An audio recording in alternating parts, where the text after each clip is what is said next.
मैंने वो रात खुद जी है साहब, और तब से आज तक हर डिलीवरी बॉय को सलाह देता हूं, कभी भी किसी वीरान हवेली में अकेले मत जाना, चाहे कितना भी बड़ा टिप क्यों ना मिले। मेरा नाम अर्जुन है। मैं राजस्थान के नागौर जिले में लाडनू नाम के कस्बे में एक पिज्जा शॉप में डिलीवरी बॉय था। तब मैं करीब 22-23 साल का था।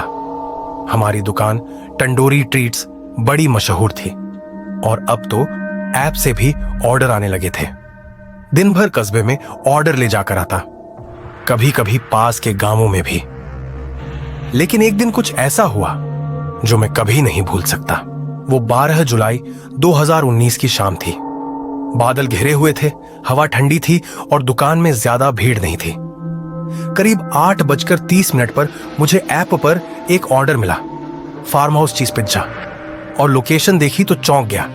भैरवपुर गांव, ठाकुर हवेली। अब भैरवपुर का नाम सुनते ही रोंगटे खड़े हो जाते हैं। उस गांव के आखिरी छोर पर एक पुरानी हवेली है, जिसे लोग भूतिया हवेली कहते हैं।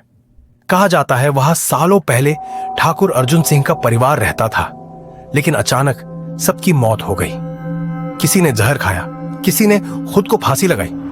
तब से वो हवेली वीरान पड़ी है। मैंने दुकान मालिक से पूछा, सर ये लोकेशन सही है? वो बोले, ऐप पर आया है तो जाना पड़ेगा, और हां, टिप भी 200 रुपए की डली है।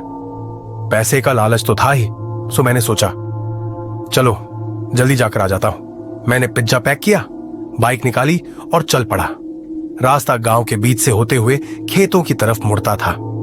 बारिश शुरू हो चुकी थी और रास्ता कीचड़ से भर गया था। दोनों तरफ खेत और बीच में अकेली पगडंडी। मोबाइल नेटवर्क गायब हो गया था। जब मैं हवेली के पास पहुंचा तो वो जगह और भी डरावनी लगने लगी। जंग लगा लोहे का गेट, टूटी फूटी दीवारें और अंदर से आ रही हल्की सी अगरबत्ती की गंध। बिजली नहीं थी, बस एक कोने में लालटेन टिमटिमा रही थी। मैंने साहस जुटाकर दरवाजा खटखटाया। कुछ देर बाद दरवाजा खुला। सामने एक बहुत बूढ़ी औरत थी, झुर्रियों से भरा चेहरा, आंखें गड्ढों जैसी और सफेद साड़ी में लिपटी हुई।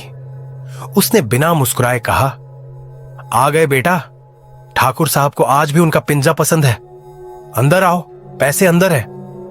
मैं थोड़ा हिचकिचाया, लेकिन फिर अंदर चला गया। अंदर घुसते ही ऐसा लगा जैसे समय ठहर गया हो। दीवारों पर पुराने फोटो लगे थे, एक रौबदार आदमी, एक महिला और एक नौजवान लड़का। एक कमरे में तस्वीर के नीचे अगरबत्तियां जल रही थी, और ठीक उसके सामने वही पिज्जा रखा था जैसा मैं लाया था, मगर वो आधा खाया हुआ था और ठंडा भी नहीं हुआ था। मैं चौंका।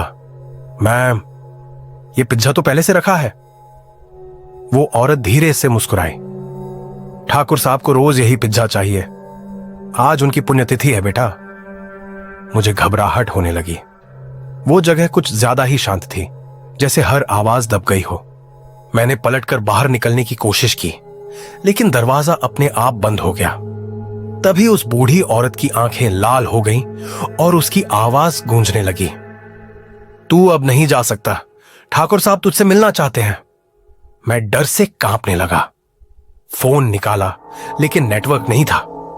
बाइक की चाबी मुट्ठी में लेकर मैं दरवाजे से टकराया, खिड़की से बाहर कूदा और भागता हुआ हवेली से दूर हो गया।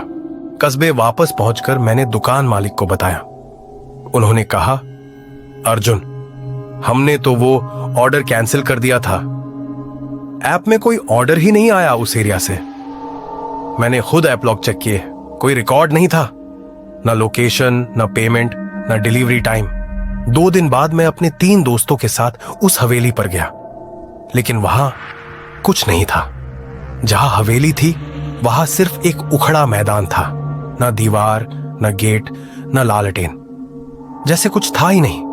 गांव वालों से पूछा तो वो बोले, अरे बाबू, ठाकुर हवेली तो 20 साल पहले जल गई थी, वहां आज तक कोई नहीं गया।